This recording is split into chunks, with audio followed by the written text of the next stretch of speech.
Assalamualaikum warahmatullahi wabarakatuh.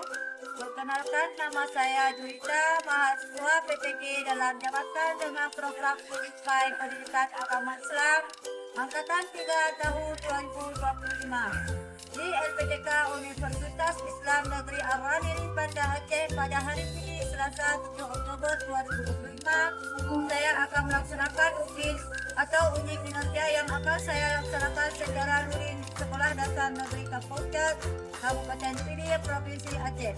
Selamat menyaksikan. Assalamualaikum warahmatullahi wabarakatuh. Waalaikumsalam warahmatullahi wabarakatuh. Apa kabar anak-anak Ibu? Baik, Bu. Ya, sebelumnya Ibu akan memeriksa di bawah meja kalian apakah ada sampahnya? Ya, alhamdulillah. Nah, untuk menghemat waktu, sebelum kita mulai pelajaran, Ibu akan meminta ketua untuk memimpin doanya. Silakan, Nak.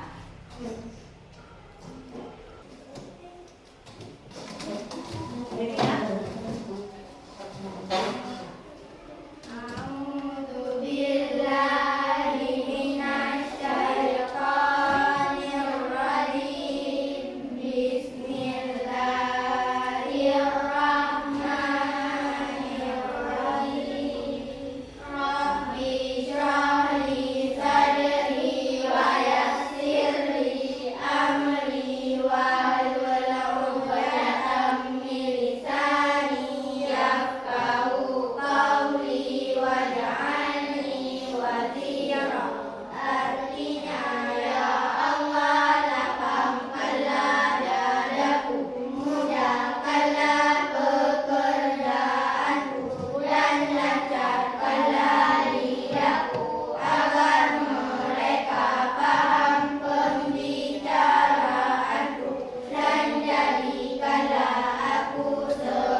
Kemudian Azia Malaysia, Irmas, kemudian Said Muhammad Zayan, Yusuf Azabili, sakit apa ya? Demam. Ya, semoga dia diberi kesembuhan ya.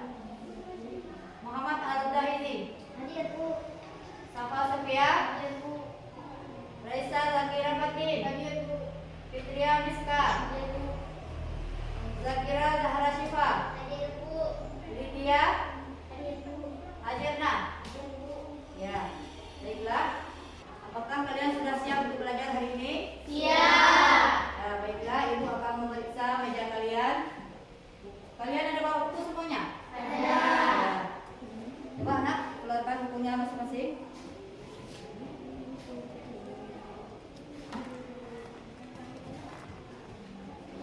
Coba ada yang ada bawa buku bawa semua kan? Ya, coba dibuka Nak. Nah, baiklah.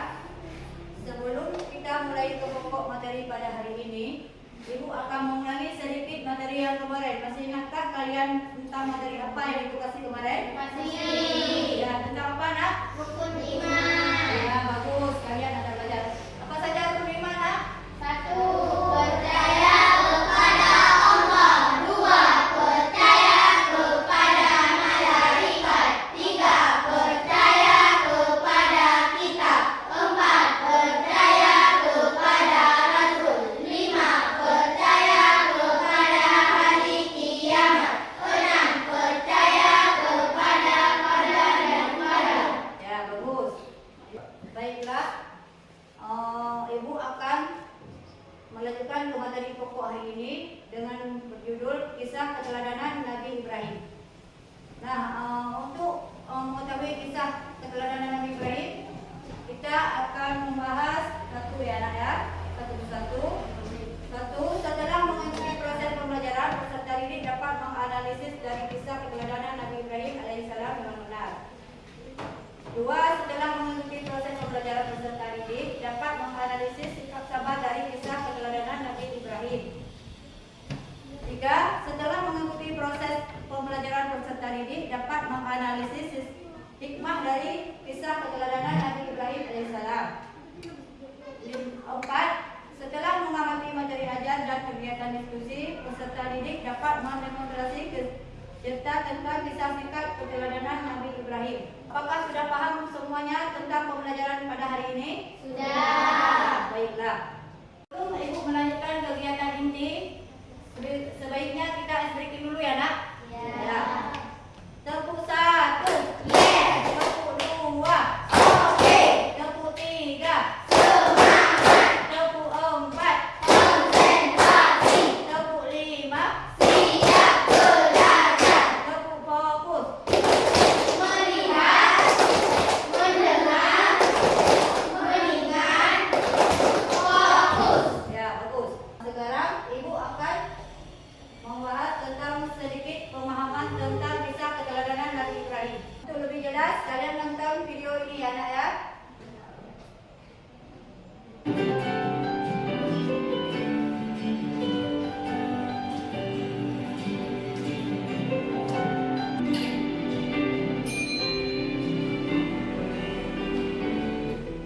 Assalamualaikum anak-anak. Hai, apa kabar hari ini? Semoga selalu sehat ya.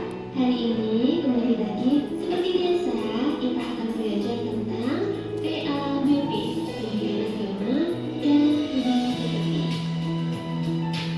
Sebelum kita mulai lagi, kita berdoa dulu ya. Bismillahirrahmanirrahim. Rabbi zidni ilma warzuqni fahma waj'alni minas sholihin. Ya Allah, tambahkanlah aku ilmu, berilah aku karunia agar dapat memahaminya, dan jadikanlah aku termasuk orang-orang yang soleh. Amin.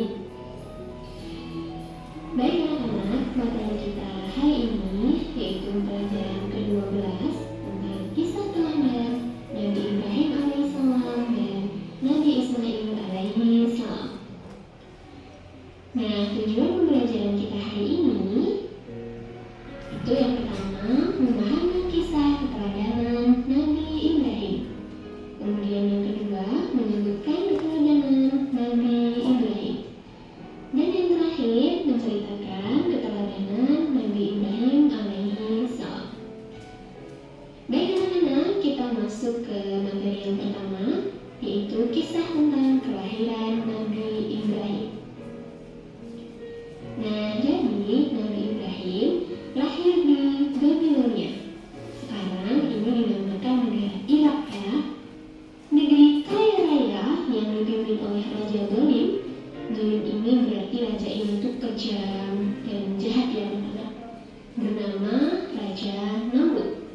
Rakyat hidup makmur namun tidak mengenal Allah. Mereka menyembah patung yang mereka buat sendiri. Jadi patungnya ini dari kayu ya anak-anak, dipahat, kemudian setelah jadi mereka jadikan sebagai sesembahan. Menjelang kelahiran Nabi Ibrahim, Raja Namrud bermimpi akan ada anak laki-laki yang akan merebut tahtanya, membawa agama satu Tuhan, musnah berhala dan menjadi raja. Oleh karena itu,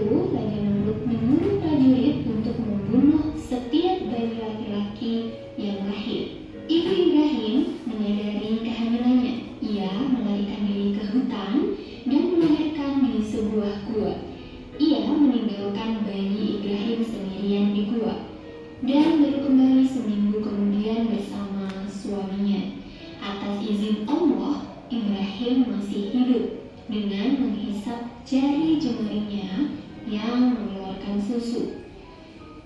Ketika berusia 15 bulan, Nabi Ibrahim terlihat seperti anak berusia 2 tahun.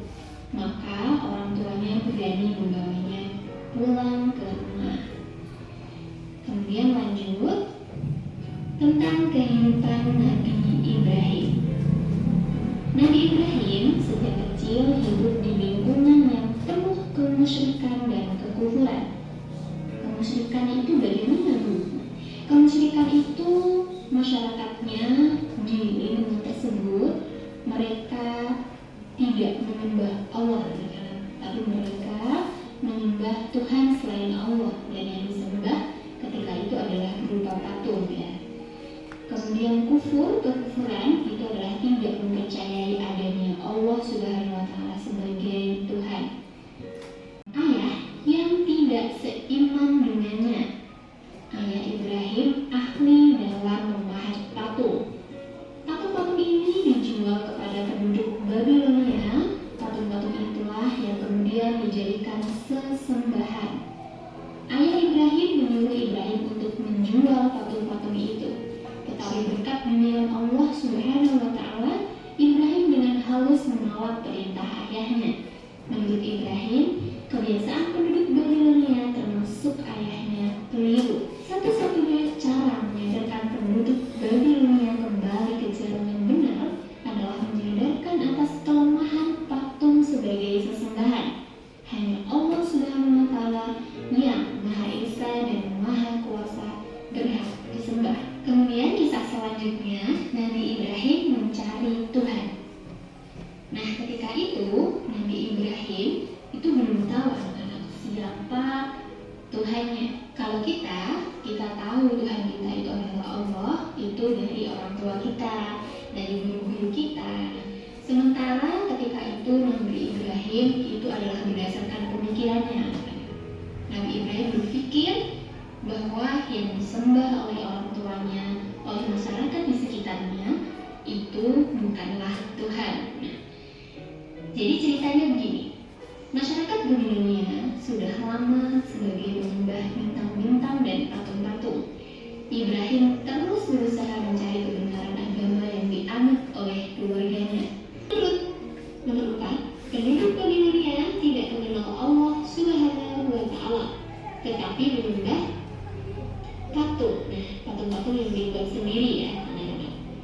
Kemudian nomor 5, Ibrahim hidup di lingkungan yang penuh dengan perbuatan kufur dan musyrik, yaitu menyekutukan Allah, ya, anak-anak. Gimana, betul semua kan? Insya Allah betul semua, ya. Kalau misalkan dulu anak-anak belajar lagi, kemudian nanti belajar berlatih lagi. Oke, semangat. Alhamdulillah, pelajaran hari ini sudah selesai. Nah, bila anak-anak bertanya bisa dituliskan di kolom komentar, ya, atau bisa juga ketikkan nama dan asal sekolah kalian agar kita saling mengenal. Yang dulu pelajaran dari Bunda, semoga bermanfaat. Kita ikuti dengan doa bersama, ya. Bismillahirrahmanirrahim. Subhanallahumma wa bihamdika asyhadu an la ilaha illa anta astaghfiruka wa atubu ilaik. Wassalamualaikum warahmatullahi wabarakatuh. Sampai jumpa, anak-anak. Setelah menonton video tadi, apa kalian sudah mengingatnya? Ada yang paham? Ada. Nah, Ibu akan sedikit menjelaskan. Nabi Ibrahim, Nabi dan Rasul kita yang ke-6 dari 25 Nabi yang wajib kita imani. Nabi Ibrahim dilahirkan di padang Arab, kota Irak, di mana kerajaan Babilonia yang bernama di bawah kerajaan Raja Namrud. Dia seorang penyembah berhala batu yang dianggap sebagai Tuhannya. Siapa namanya? Raja Namrud. Raja apa? Ya. Paham? Siapa nama ayah Nabi? Azar. Dia juga seorang pemahat patung yang dijadikan untuk disembah menjadi Tuhan. Patung-patung itu dijual ke penduduk sekitarnya. Nabi Ibrahim dalam hatinya berkata, kenapa patung itu dijadikan sebagai Tuhan? Dia tidak yakin bahwa itu Tuhan. Suatu ketika Nabi Ibrahim malamnya pergi ke sebuah hutan. Dia melihat langit yang dipenuhi dengan bintang, ada bulan. Terus Nabi Ibrahim berkata dalam hatinya, wah, sungguh indah pemandangan malam ini. Apakah itu Tuhan? Dalam hatinya bertanya begitu. Pas paginya, bulan yang bintang itu hilang. Terus Nabi Ibrahim berkata, wah, itu bukan Tuhanku. Terus Nabi mencari kebenaran, siapa Tuhannya? Nah, setelah itu Nabi Ibrahim malam kebesokannya melihat ada paginya melihat ada sebuah matahari terbit. Terus Nabi Ibrahim ke petangnya matahari itu terbenam. Wah, itu bukan Tuhanku juga. Tuhanku siapa? Dia berpikir dan dia mencari kebenaran. Disitulah Nabi Ibrahim mendapatkan wahyu dari Allah. Dia mengilhami kebenaran dengan Tuhannya, yaitu Allah. Untuk mendalami dengan kisah keturunan Nabi Ibrahim, ibu akan menyuruh kalian untuk berbagi kelompok ya. Masing-masing kelompok ada berapa orang? 4 ya, bagus. Sekarang ibu akan membagikan soal buat kalian ya.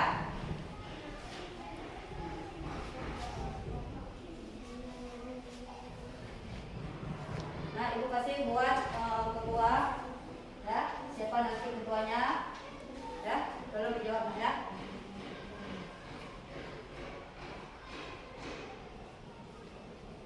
Kalian sudah siap kan? Ya, coba dikerjakan ya. Bismillahirrahmanirrahim. Coba semuanya bekerja dengan tenang ya. Jangan ada yang ribut. Kompromi ya.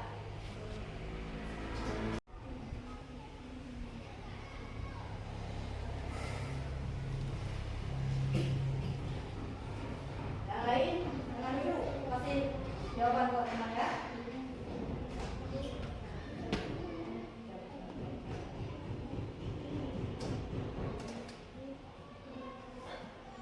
Buka dia.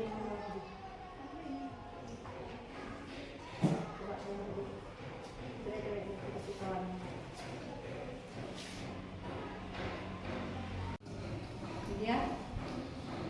Sama-sama.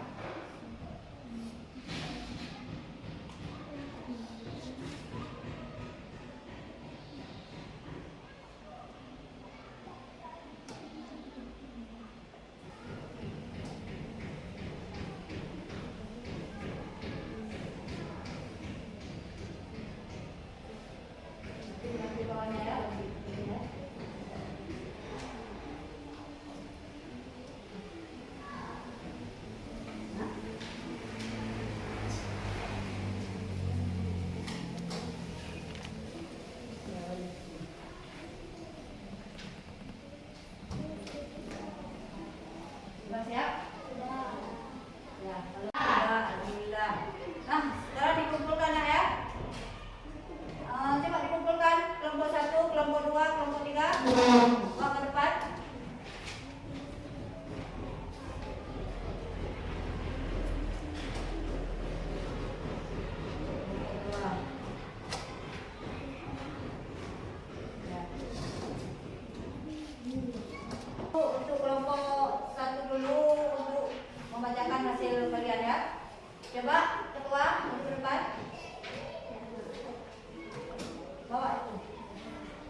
berbagai tantangan dan keteguhan Nabi Ibrahim dalam menaati perintah Allah.